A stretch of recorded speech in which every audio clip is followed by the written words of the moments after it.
US firm Liberty Media has recently bought nearly 19% of the F1 group. Liberty Media this, Liberty Media that. We hear their name chucked about constantly. When watching F1 as a kid though, I was constantly seeing the former owner Bernie Ecclestone. But when I think of Liberty Media now, it is pretty faceless. But it shouldn't be, because that face is approximately worth $9.1 billion.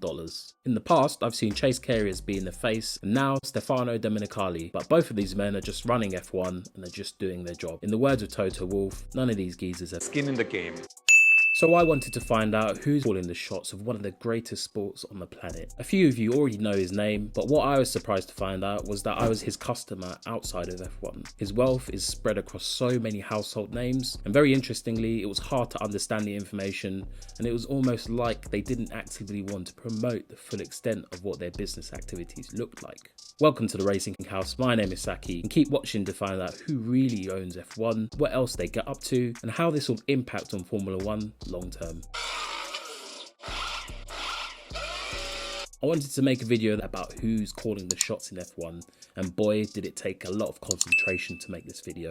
So let's throw it back to the main man himself. The year is 1941. It was the... Wait, Formula 1 didn't even exist at this point. But most importantly, John Carl Malone was born on March the 7th to an engineer father and into a family with Irish roots. Probably no big money family ties, so it's quite possible that he's self-made. In 1963, he graduated from Yale University with a bachelor's degree in electrical engineering and economics. And then he ended up working in telecoms and rose to very senior positions, eventually being made CEO of Telecommunications Inc. TCI. You might be thinking, doesn't that just make him an employee? How did he make all of his money? Well, he was actually cherry-picked to take over as CEO for TCI, and he saved them from bankruptcy. And I'm sure he probably put some of his own money in, raised to try and save the firm from bankruptcy. It turns out Malone was the right-hand man of the founder Bob Magnus, and after the founder passed away, Malone took control of the company by constructing a deal that saw him get exclusive first-hand access to the founder's voting shares, which were about 36.7% of TCI at the time. And here's where the beat drops. In 1999, TCI was sold for approximately $50 billion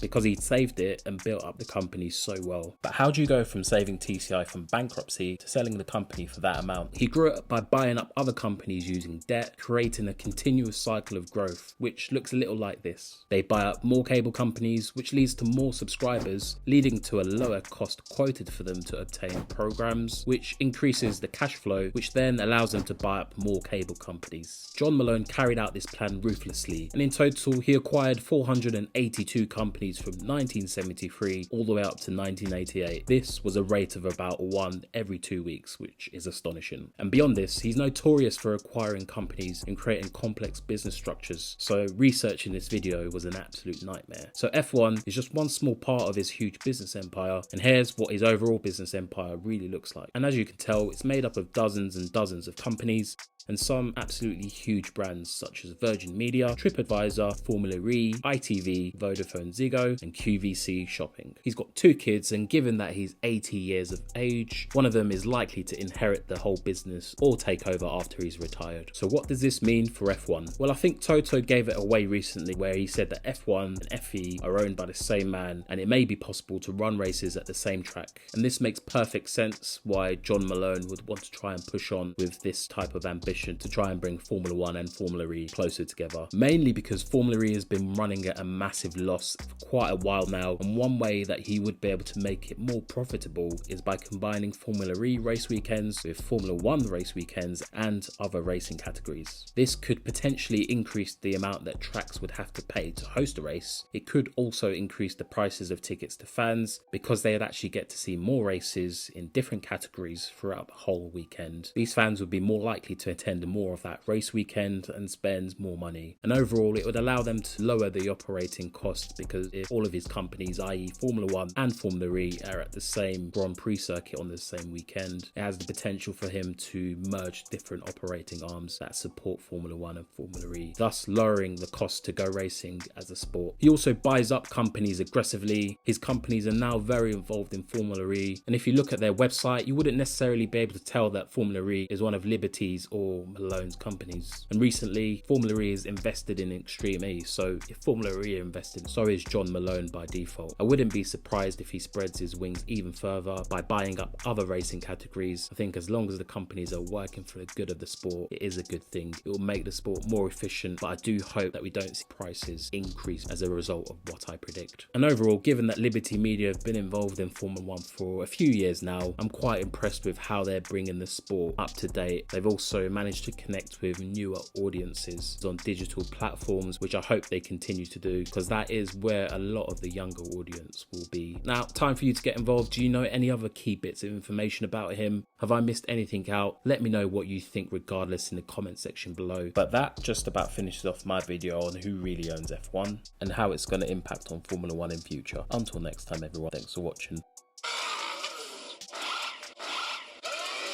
Like, subscribe and hit that notification bell to ensure that you get all my latest videos.